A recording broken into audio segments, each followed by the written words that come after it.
Hi guys, my name is Tyler Douglas. This is my personal intro video for EDL 850 School Law.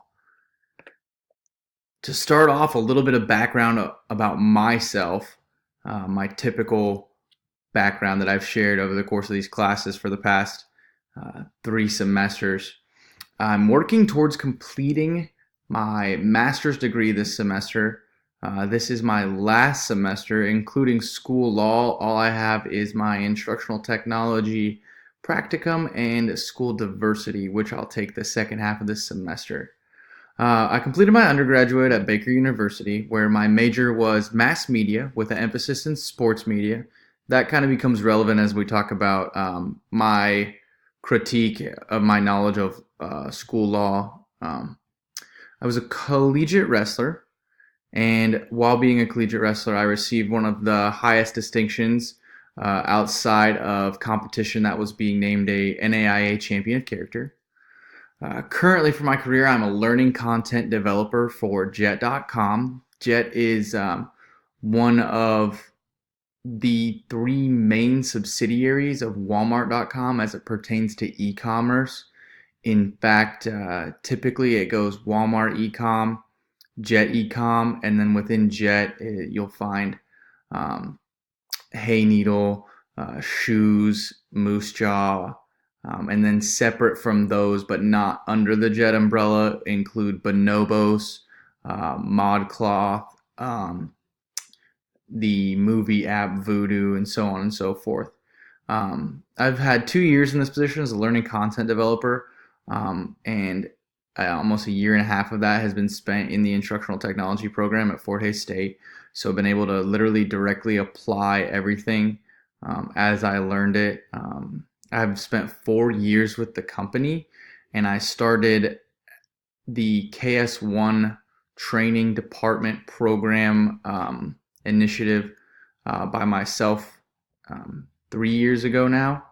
So initially I served as the manager of that department, and it grew to the point where the program that I created, so I created my own learning management system for the whole company.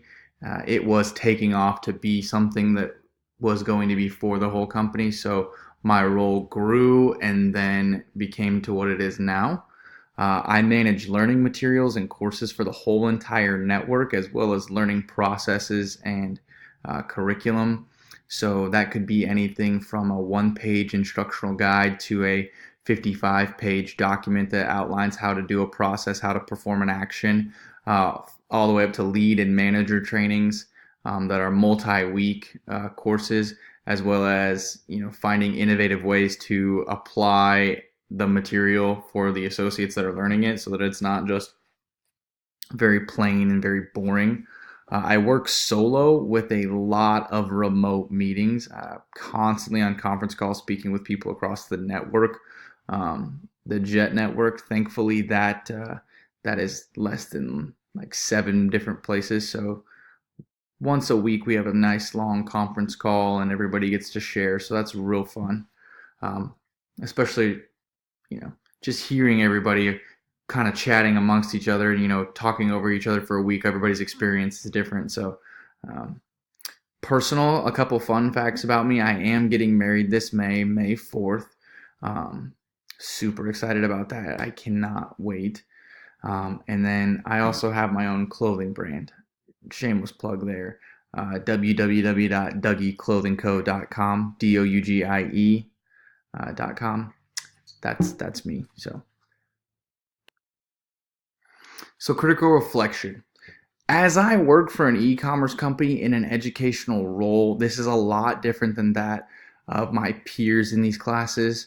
I've noticed a trend in that over the course of the past 3 semesters, that it's kind of the same in the scope is there, the structure is there, but the policies, the procedures, the methodology, the environment is always different. So the legal and regulatory policies that our building leaders utilize are industry standards to provide the optimal workplace environment in terms of safety. And safety very broad. So that includes like the employee's personal safety, the employee's physical safety, so on and so forth, the safety of the operation, the safety of the operation from the aspect of not getting sued. Um, so things that we follow along are OSHA policies, DOT policies. Obviously, we follow HIPAA, ethics and conducts policy, as well as union awareness. Being a Walmart subsidiary, union awareness is preached to us significantly. OSHA policies and DOT policies, those are huge emphasis, especially when in regards to DOT, everything in e-commerce is literally transportation. How does it get from B to B, business to business, business to consumer, so on and so forth, cross-dock, all that. So DOT policies are heavily enforced, as well as OSHA. In any typical e-commerce operation, you have floor-to-ceiling vertical racking, powered industrial trucks. You're utilizing box cutters, and even the smallest thing is the razor that cuts tape on tape guns. OSHA regulates all of that, even eyeglasses, gloves, sleeves, everything. So our building leaders are trained, tested, and refreshed on these quarterly. We also have building leaders who are POCs in driving some of these initiatives, such as transportation specialists who get the specific train the trainer training for DOT regulations. Then we have our compliance, safety, and asset protection managers. Typically, that's one role. So CSAP manager. There's multiple of those throughout the whole entire building, and then like hundreds of those across the network, if you want to think about it in that aspect, that are simply working on all of those things. Are the associates working compliantly, handling chemicals, DOT such as that? Are they acting safely? They're not going to cut themselves. And then asset protection, like keeping them safe, as well as naturally our human resources team for things such as HIPAA, ethics, conduct, union awareness. Critique. So this is where I divert a little bit. I tried to keep it as kind of focused on my particular industry and taking the assignment from that aspect and rolling with it. And then I kind of cut it off here. So things I'm familiar with, obviously most OSHA standards pertaining to entry-level employee training. I could tell you a ton of DOT compliance, security awareness, limited quantity transport, lithium ion, safety, word for word out of the book because I've had to look at it a million times. Ethics and conduct, I've heard every single ethics and conduct video training nearly a million times. No lies, I've heard it 3 times a week for the past 2 years, and all the times that I've gone through and shared it, been a part of it myself. Union awareness, and then most basic DOT policies. Now, so here I'm going to break it off. As it pertains to school law or school board policies, I would consider myself significantly out of the loop. I have minimal knowledge. If school laws were to overlap with that of what media law and sports laws are, I would be golden. I'm fairly competent with libel, slander, copyright, plagiarism laws regarding hitting devices, privacy laws, parody laws, etc. from my time in media law classes in undergrad. I took 3 of those in order to graduate with my mass media degree. And then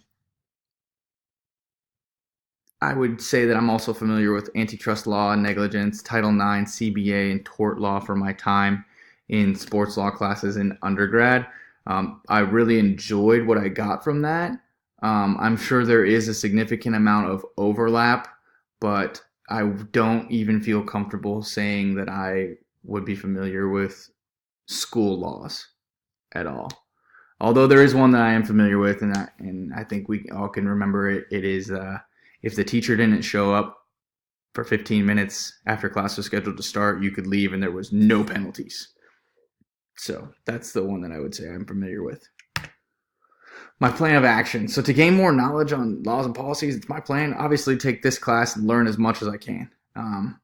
As a forever student, as I like to call myself, literally as soon as I finish this degree, I'm going to be starting another bachelor's degree.